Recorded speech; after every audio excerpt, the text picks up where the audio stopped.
Hello friends, Radhe Radhe. आप सब लोग कैसे हैं? आपका बहुत बहुत धन्यवाद, आप मेरी भागवत जी को इतना प्यार दे रहे हैं। आज हम शुरू करेंगे श्री कृष्ण का गोपियों को समझाना। राधे राधे। श्री कृष्ण ने गोपियों से पूछा, ऐसे दौड़ी दौड़ी क्यों आई हो तुम सब? क्या ब्रज पर कोई संकट आ गया है? वहाँ सब कुशल मंगल तो है ना? तुम्हें प्रसन्न करने के लिए मैं क्या करूं? रात्रि के समय इस घोर वन में स्त्री का रहना अच्छा नहीं है। क्या वृंदावन की शोभा निहारने आई हो? क्या इस सुंदर रात्रि का सौंदर्य निहारने आई हो? शोभा निहार कर घर शीघ्र ही लौट पड़ो। वहां तुम्हारे पति, संतान आदि प्रतीक्षा करते होंगे। अपने पति की सेवा और संतान का लालन पालन करो। अंतर्मुख दृष्टि करके जीव जब भगवान के पास पहुंचता है तो वह उससे पूछते हैं, मेरे पास क्यों आया है? संसार में रत रहे, वहां तुम्हें सुख मिलेगा। मैं सुख नहीं, केवल आनंद ही दे सकता हूँ। तुम सब वापस जाओ, वहां सब तुम्हारी प्रतीक्षा करते होंगे। जीव को भ्रांति होती है कि भगवान उसे संसार में लौटने को कह रहे हैं। वैसे तो भगवान चाहते नहीं है कि गोपी शुद्ध जीव संसार में वापस जाए, किंतु वह उसके प्रेम की परिपूर्णता की कसौटी करना चाहते हैं। सो वे कह रहे हैं कि सुख सागर में है, सुख संसार में है। भगवान तो आदर्श बतलाते हैं कि सेवा करना पत्नी का धर्म है। पति में ईश्वर भाव ना रखने वाली नारी के इहलोक और परलोक दोनों बिगड़ते हैं। कलयुग में स्त्रियों और शूद्रों को मुक्ति जल्दी मिलती है। शूद्र आचार विचार का पालन ना करें और केवल राम नाम लेता रहे तो भी चलेगा, किंतु ब्राह्मण को तो आचार विचार का पालन करना ही पड़ेगा, अन्यथा उसका पतन होगा। यदि स्त्री घर का काम और कुटुंब के सभी लोगों की सेवा करते करते राम नाम लेती रहे तो मंदिर में जाने की जरूरत नहीं रहेगी। जो मुक्ति योगियों को मिलती है वही मुक्ति उन स्त्रियों को अनायास मिलेगी। पतिव्रता नारी तो अनुसुईया की भांति भगवान को भी बालक बना सकती है। स्त्री को बाहर जाने की जरूरत नहीं है। बाहर भटकने वाली स्त्री स्वेच्छाचारिणी होकर पतित होगी। जो स्त्री घर में रहकर भली भांति गृहिणी धर्म का पालन करती है उसे पवित्र रहने की अनुकूलता रहती है। अपने पति, पति के संबंधी तथा अपने पुत्र पुत्रियों में ईश्वर की भावना रखकर उनकी सेवा में अपना तन मन धन न्यौछावर कर दे और परमात्मा का स्मरण करती रहे तो मंदिर में ना जाने पर भी अनायास ही उसे वह सद्गति प्राप्त होती है जो योगियों और सन्यासियों को मिलती है। पति में और पुत्र पुत्रियों में ईश्वर का अंश देखो और उनकी जी जान से सेवा करो। उनके साथ साथ रहकर भी ईश्वर का चिंतन करो। पति में ही ईश्वर की भावना करके वियोग अवस्था का अनुभव करके स्मरण और ध्यान से चित्त एकाग्र करो। तुम सब अपने अपने घर जाओ। माता अनुसुईया ने पति सेवा के बदले ही तो ब्रह्मा विष्णु महेश को बालक बना दिया था। पतिव्रता धर्म सबसे बड़ा है। एक पतिव्रता नारी अपने पति की जी जान से सेवा करती थी। एक दिवस उसके पति काम धंधे से निवृत्त होकर बड़ी रात बीते आए, बहुत थक गए थे तो पत्नी ने अपनी गोद में सिर रखकर उन्हें सुला दिया। पति तुरंत ही गहरी नींद में डूब गए। एक खाट पर इसका 2 साल का लड़का सोया हुआ था। खाट के नीचे अंगारे रखे हुए थे जिससे लड़के को सर्दी ना लगे।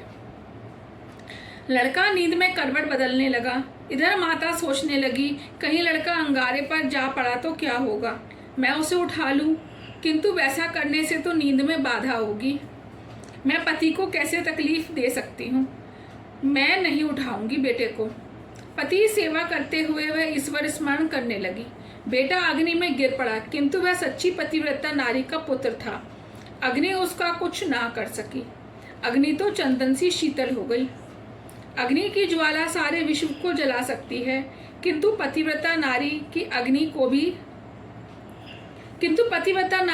को भी जला सकती है। महापतिव्रता नारी से तो अग्नि भी डरती है। श्री कृष्ण उन गोपियों से कहते हैं, अपने घर जाओ।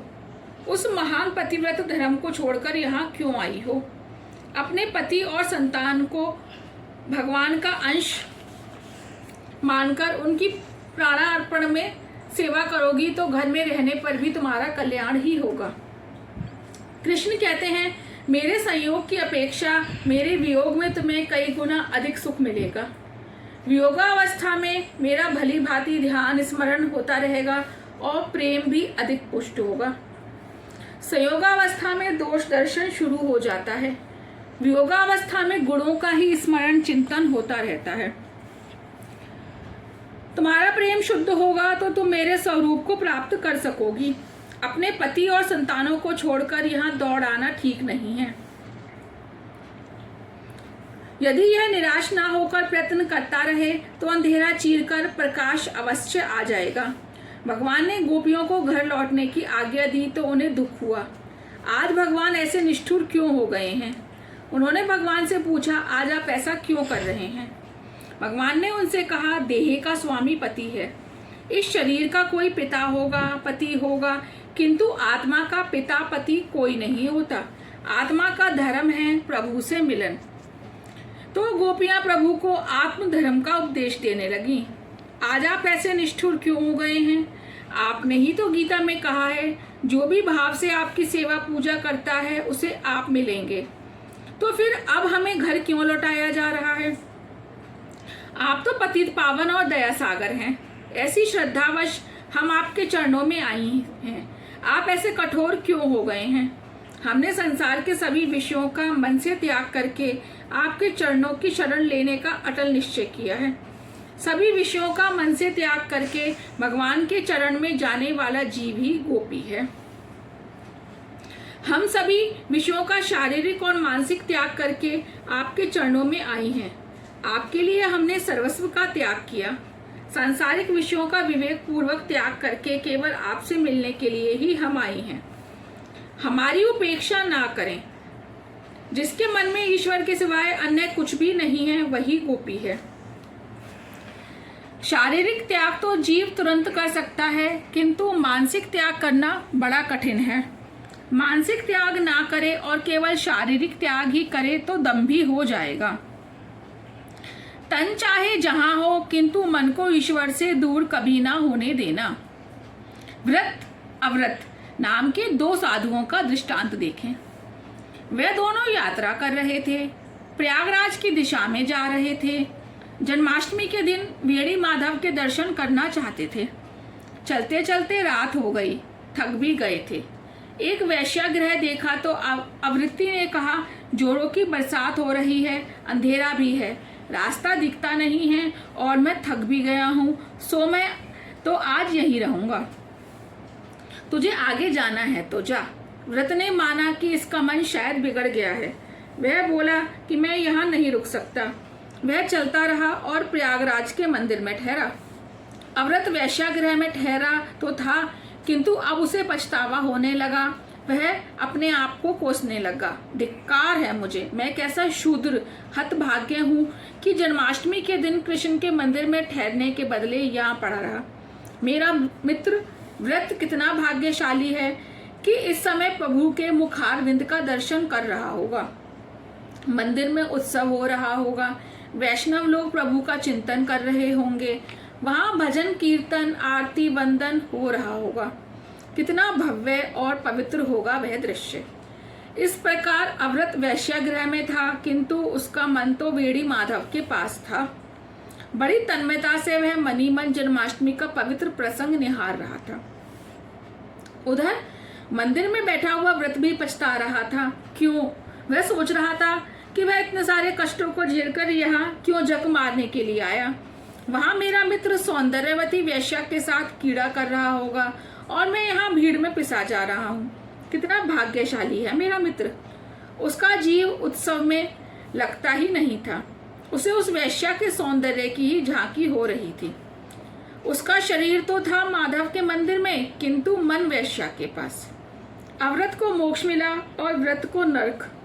अव्रत को लेने के लिए भगवान ने विमान भेजा, क्योंकि तन से चाहे वह वैश्यागृह में था, किंतु मन से तो वह वेणी माधव के पास था। व्रत था तो मंदिर में, किंतु वासना सुख की सोच रहा था, सो उसे नरक में जाना पड़ा। केवल देह शुद्धि नहीं, मन शुद्धि भी आवश्यक है। गोपियां भगवान से कहती हैं, पति के पास तो वह स्त्री जाएगी जिसके मन में विकार वासना अभिशेष है।